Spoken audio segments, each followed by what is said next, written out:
Don't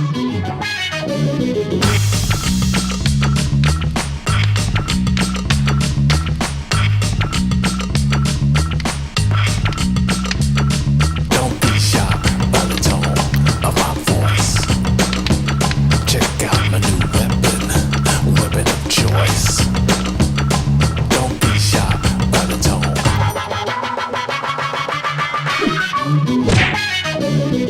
Un jour, ma grand-mère m'a appelé, elle m'a dit viens, il y a des gosses qui font du bruit en ville.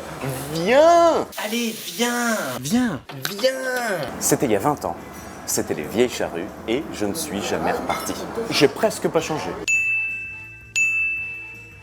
Tu me demandes ce que c'est les vieilles charrues, ce que sont les vieilles charrues. C'est le plus grand festival de France de musique actuelle. C'est 4 jours, 4 scènes, 13 hectares, 6800 bénévoles. 110 associations partenaires, 45 000 campeurs, 25 tonnes de pommes de terre, 17 km de saucisses, 80 000 baguettes. Un pipeline souterrain pour alimenter les bars en bière. Mais chut. Et dire que tout ça a commencé par une chouille entre potes.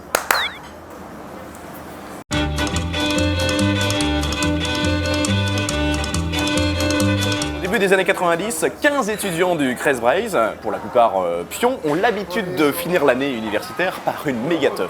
En 92, les types demandent à ceux qui organisent la grosse fête tradie du coin s'ils peuvent venir donner un petit coup de main et surtout utiliser leur matos pour leur propre fête. C'est le début de la tradition d'entraide qui fera l'ADN du festival. Il y a un mat.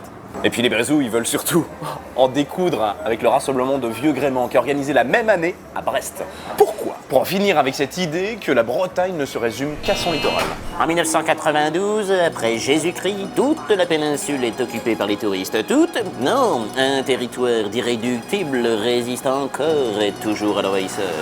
Eh oui, vieux gréement, vieille charrue, voilà la fameuse rivalité breton de terre contre breton de mer. Bon, pour l'anecdote, les types du Crest Braze iront carrément jusqu'à pousser leur président sur une des photos des équipes de Brest 92. Pour hurler ensuite au scandale en prétendant que le rassemblement de vieux gréement a tellement peur du succès de l'autre fête, qu'ils essayent d'acheter le président. Potache. La première édition du festival a donc lieu le 4 juillet. On étire vraiment une charrue, ce qui viendra d'ailleurs une des traditions du festival.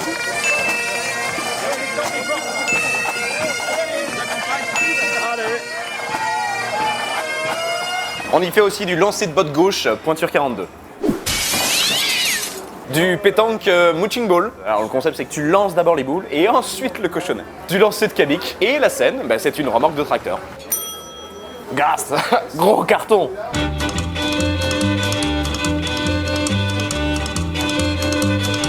T'as pas un peu faim ?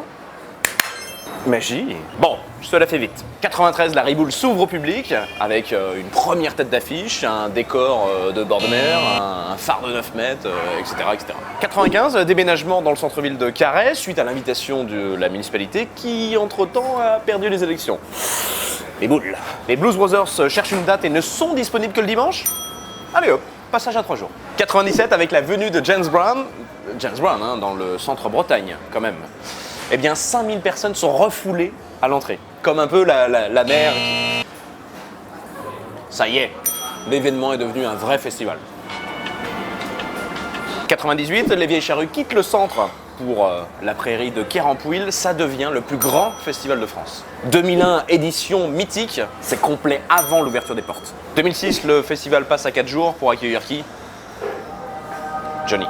2011, le festival est à nouveau complet pour les 20 ans du festival.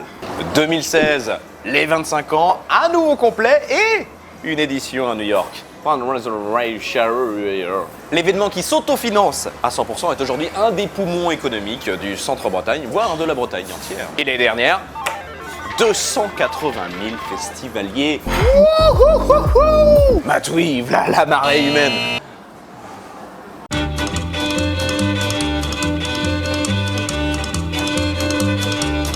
Forcément, quand on a accueilli 1431 artistes en 26 ans, il y a son lot de concerts mythiques. Neil Young, Bruce Springsteen, James Brown.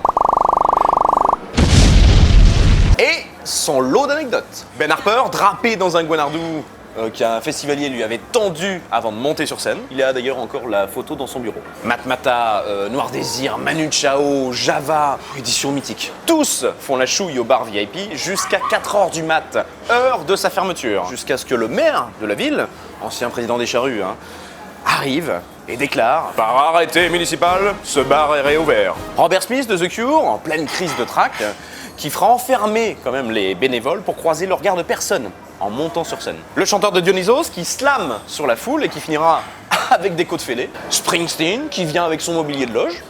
Dutronc qui demande à ce que les meubles de sa loge soient peints en noir. Bon, je crois que là on tient 2 décorateurs d'intérieur.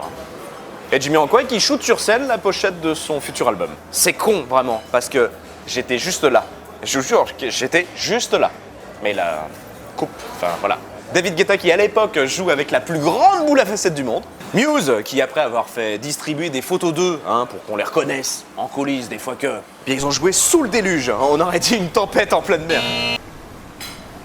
Diane Ward qui réclame quand même un vivarium et de la vodka pour laver ses fringues. Normal.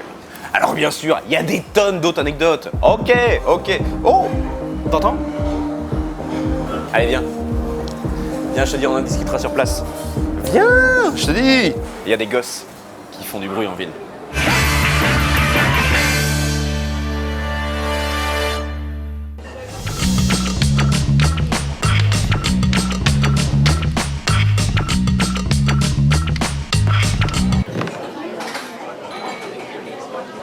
Et pourquoi les Bretons sont tous frères? Hein? Alors?